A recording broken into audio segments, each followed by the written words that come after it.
Bueno, eso digo yo. Buenos días, buenas tardes, buenas noches, dependiendo a la hora en que usted se conecte a ver este video. Este es el tema número 8, la segunda parte del tema número 8, que trata de las tentaciones de nuestro Señor Jesucristo. Yo soy el Padre Humberto Martínez Gómez, pertenezco a la diócesis de Parral. Soy párroco en el Santuario de Guadalupe y San Juan Diego, en la ciudad de Jiménez, Chihuahua.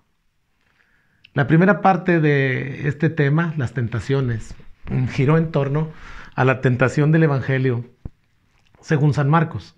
En esta segunda parte vamos a tocar el tema de las tentaciones según el Evangelio de Mateo.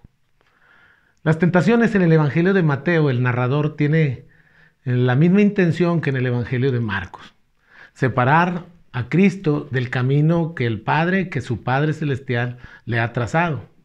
Esta intención del tentador, de Satanás, del demonio, es la misma intención que ha tenido desde el origen de los tiempos.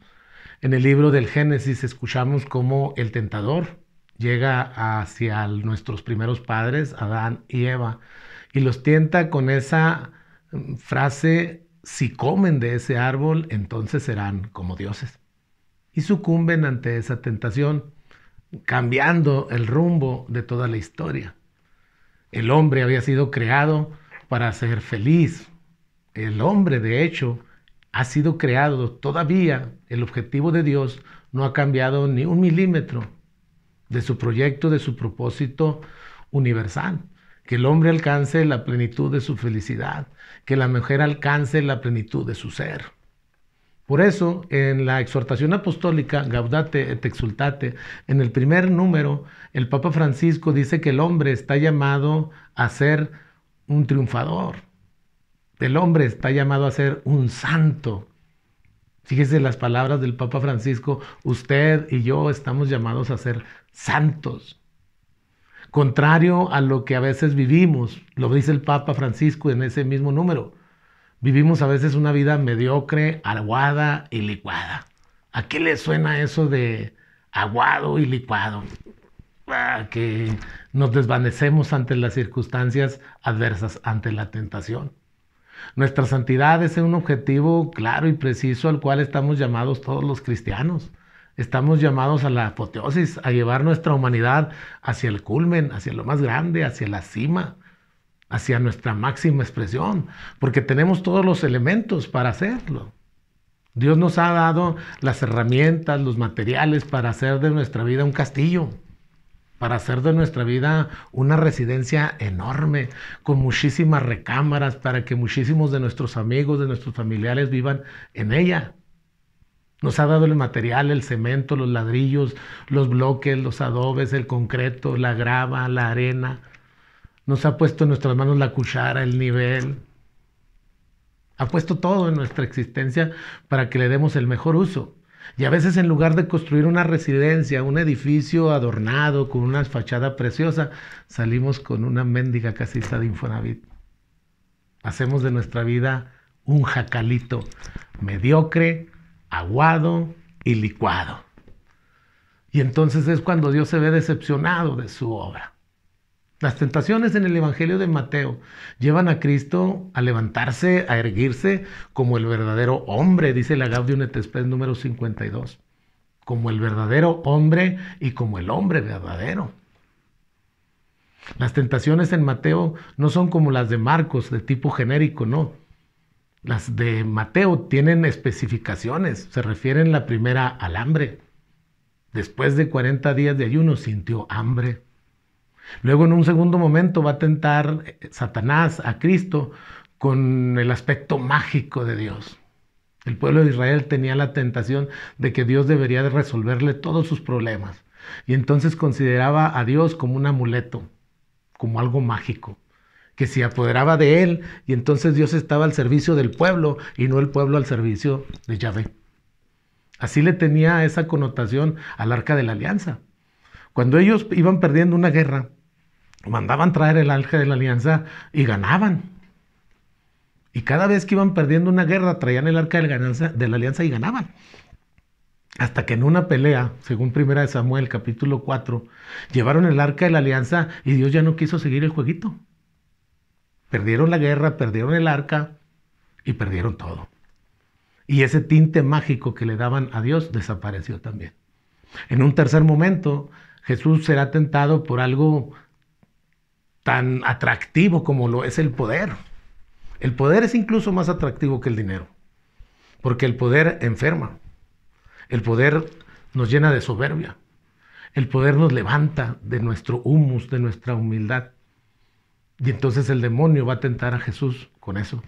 Y este va a resolver el problema con Deuteronomio 6:4, ¿no? Amarás al Señor tu Dios. Shema Israel, escucha Israel. El Señor tu Dios es solamente uno. Pero ¿qué les parece si desmenuzamos una a una estas tentaciones y les vamos dando un sentido más práctico para nuestra vida, para nuestro ser cristiano? Para nosotros que domingo a domingo visitamos el templo, para nosotros que todos los días caminamos por las calles de nuestras ciudades, convivimos con nuestros amigos de empleo, en nuestros trabajos, convivimos con nuestros hermanos de sangre, participamos en nuestras escuelas, en nuestras universidades, o somos incluso líderes de algún grupo eclesial, somos catequistas, somos lectores, somos servidores del altar, somos ministros extraordinarios de la comunión, o tal vez estamos estudiando para un diaconado permanente, o simple y sencillamente queremos acrecentar nuestro acervo cultural. Y entonces vemos la primera tentación que es el hambre. Esta tentación del hambre fue la primera que sufrió también el pueblo de Israel en su camino hacia la tierra prometida, en su travesía por el desierto. Para eso nos sacaste de Egipto, para matarnos de hambre. Y entonces el Señor Yahvé hizo llegar al campamento de los israelitas una parvada de codornices, de la cual se alimentaban ellos. Y también por las mañanas recogían una especie de harinita que ellos le llamaron maná. Este maná alimentaba al pueblo y había una advertencia: que el pueblo recogiera solamente el maná que iba a consumir durante ese día, porque al día siguiente el Señor les proveería de otra cantidad de maná suficiente para que satisfacieran sus necesidades en ese día que continuara. Pero el pueblo de Israel, muchas de las casas, muchos de los israelitas no tomaban el maná necesario, sino que abusaban y tomaban maná demasiado, de más. De tal manera que cuando salían todos los israelitas a juntar su maná de sus tiendas, algunos se quedaban sin maná, porque unos hermanos de ellos habían recogido maná de más. Pero el maná tenía un defecto, que por la tarde, cuando caía la tarde, cuando se ocultaba el sol, el maná se agusanaba, se volvía gusanos, se apestaba, se podría. Y entonces todos aquellos israelitas, todas aquellas tiendas que habían recogido maná de más, tenían que sacarlo, tirarlo de sus tiendas. Y entonces los demás hermanos veían cómo quienes habían abusado del maná y los descubrían inmediatamente. Ese cogió maná de más, mientras que aquella familia no recogió maná. Si esto se parece a algo en nuestras vidas, pues tendríamos que recomponernos, porque mientras muchos de nosotros tenemos zapatos de más, otros de nuestros hermanos carecen de ellos. Mientras muchos de nosotros tenemos chamarras de más, pantalones de más, camisas de más, muchos de nuestros hermanos carecen de eso.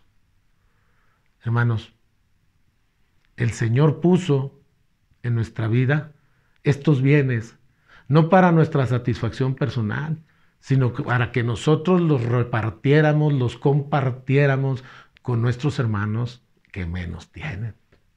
¿Cómo no se nos agusanan todos los zapatos que tenemos de más? ¿Cómo no se vuelve gusano todo lo que nos sobra, que es demasiado? ¿Cómo no se agusana la comida que tenemos de sobra en nuestros refrigeradores? ¿Cómo no se agusana toda la ropa que está de más en nuestros closets?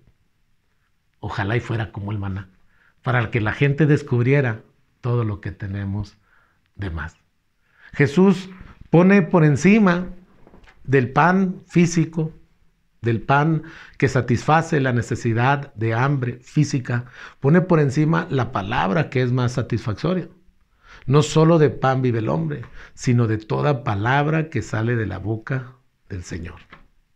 Es decir, para Jesús el alimento es necesario, pero la palabra de Dios, lo que lo fortalece, lo que lo hace realmente un hombre fuerte, es la palabra de su Padre, es la oración constante, es la adoración. La palabra adoración viene de un prefijo latino ad y orare, que significa hablar constantemente, dialogar permanentemente, estar en continuo diálogo con Dios. Y eso es lo que satisface al cristiano. En el caso de Jesús, eso es lo que lo hace ser la palabra del Padre. Él es la misma palabra que se repite constantemente a través de los tiempos, que de tanto repetirse y de tanto pronunciar el Padre, la palabra se encarna, se solidifica, se vuelve carne humana. Y entonces la palabra tiene su valor en ese diálogo constante con Dios. Jesús no actúa por su sola iniciativa. Jesús actúa obedeciendo la palabra del Padre porque Él mismo es la palabra del Padre. Esta palabra que el demonio quiere que exista en abundancia, convertida en pan, porque la tentación es: si en verdad eres hijo de Dios, haz que estas piedras se conviertan en pan. O sea, que haya abundancia de pan. Nos hace la tentación de terminar con el hambre en el mundo. Y esa es una tentación gravísima. Si en verdad existiera Dios, no existiera hambre en el mundo. Si en verdad existiera Dios, no habría enfermedad en el mundo. Si en verdad existiera Dios, no habría niños pobres. Si en verdad existiera Dios, no habría violencia. Si en verdad existiera Dios, no hubiera aborto. Esa es una tentación grandísima. Porque nosotros, usted, yo, cualquiera que nos esté escuchando, es la mano de Dios y es la voluntad de Dios. La gente que no es cristiana, la gente que no cree en el Dios que se ha revelado, como usted y yo creemos, tiene que verlo revelado en nuestros actos, en nuestros pensamientos y en nuestra forma de ser. Es decir, si mi mano bendice en lugar de maldecir, la gente creerá que Dios es una bendición. Pero si mi mano maldice en lugar de bendecir, la gente pensará que Dios es una maldición. Si mi mano se extiende para llevar pan a una boca hambrienta y no se extiende para golpear una boca para que deje de hablar o deje de gritar, la gente creerá que Dios es generoso por mi mano que comparte el pan con los demás.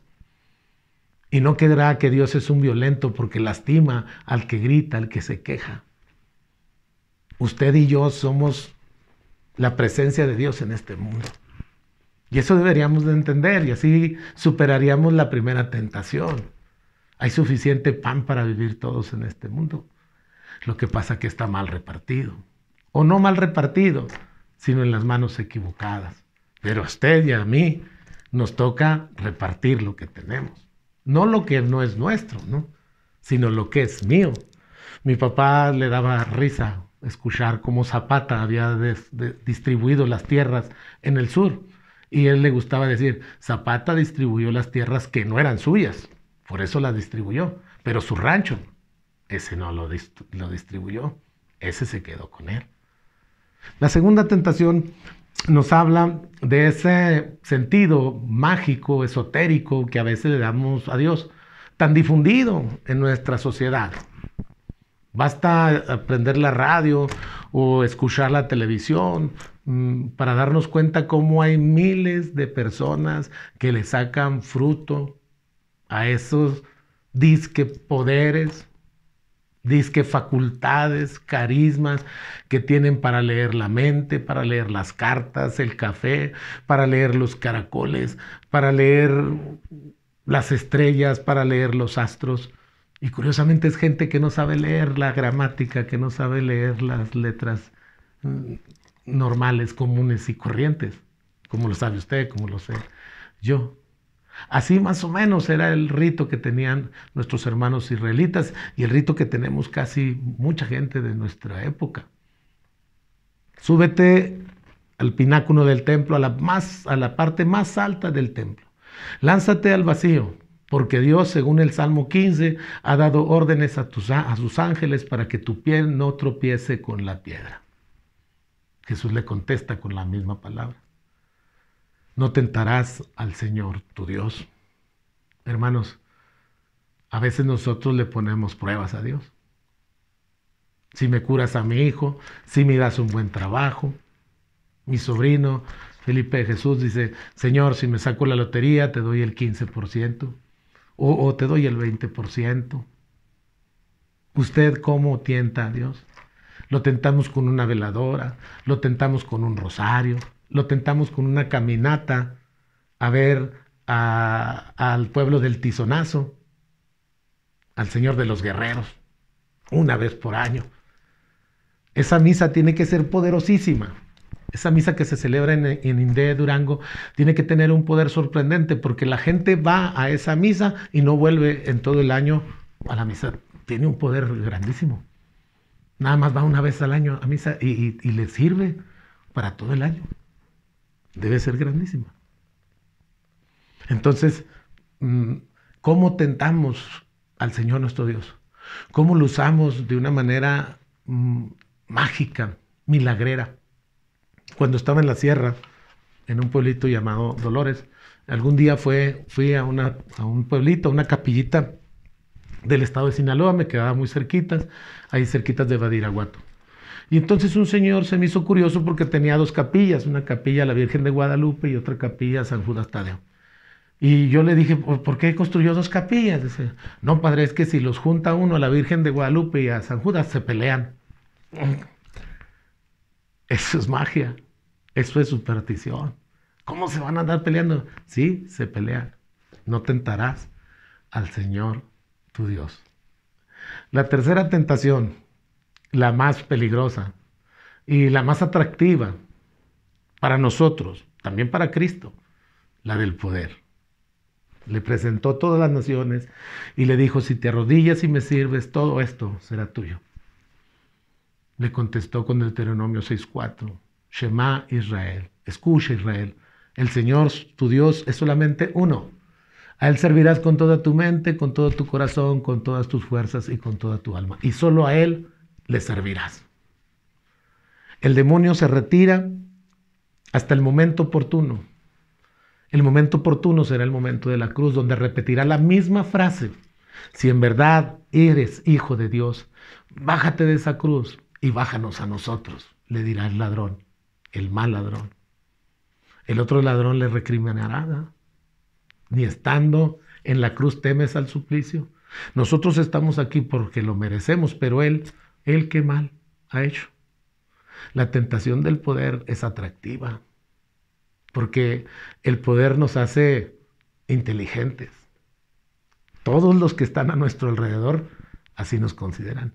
El poder nos vuelve guapos, el poder nos vuelve jóvenes, el poder nos vuelve atractivos, el poder nos vuelve amenazantes, el poder nos vuelve desafiantes, el poder nos hace olvidarnos de lo que realmente somos y de dónde hemos venido.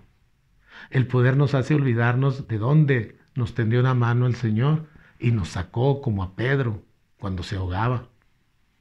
El poder nos hace olvidarnos de dónde estábamos cobrando nosotros los impuestos a nuestros hermanos, de dónde nosotros hemos sido arrancados. El poder nos hace olvidar de dónde nos bajó el Señor, de cuál higuera nos bajó, de cuál sicomoro nos bajó para levantarnos como verdaderos seres humanos. El poder nos hace olvidarnos de cómo nos iban a apedrear. Y Él les advirtió a nuestros amenazantes que tire la primera piedra el que esté libre de pecado. El poder nos hace olvidarnos de lo que realmente somos. Y entonces nos sentimos algo que no somos. Nosotros hemos sido tentados. Yo he sido tentado por ese poder. Me pregunta a veces la gente, ¿cuántos años tiene, padre? 50. 50, se le notan 40, se le notan 42. Y entonces me invade el poder. Oiga, padre, ¿de dónde es? De la comarca lagunera. Yo soy lagunero. Oiga, parece de Alemania. Pues no, no soy alemán, soy de la comarca. El poder nos transforma, el poder nos cambia. Jesucristo se consagra a su Padre diciendo el primer mandamiento: escucha, Israel, el Señor tu Dios es solamente uno. A Él servirás con toda tu mente, con todas tus fuerzas, con toda tu alma y con todo tu corazón. Y solo a Él servirás. Hermanos, que nosotros tengamos el valor de salir adelante en cada una de nuestras tentaciones. Las de nosotros son diversas, son muchísimas. Jesucristo expulsa a un demonio y le pregunta: ¿cuál es tu nombre? Y le dice: me llamo Legión. ¿Por qué te llamas Legión? Porque somos muchos, somos muchísimos. Y solamente con el poder de la palabra, solamente reconociendo que no debemos tentar al Señor tu Dios, y solamente reconociendo que debemos escuchar la palabra de Dios y solo a ella servirla, podemos vencer cualquier tentación. Bueno, eso digo yo. Los invitamos a que nos escriban, a que pongan ahí, suscríbanse en nuestra página, pongan sus dudas, sus sugerencias, y los invitamos a que nos sigan en estos temas tan interesantes de Cristología. Que pase usted muy buenas tardes.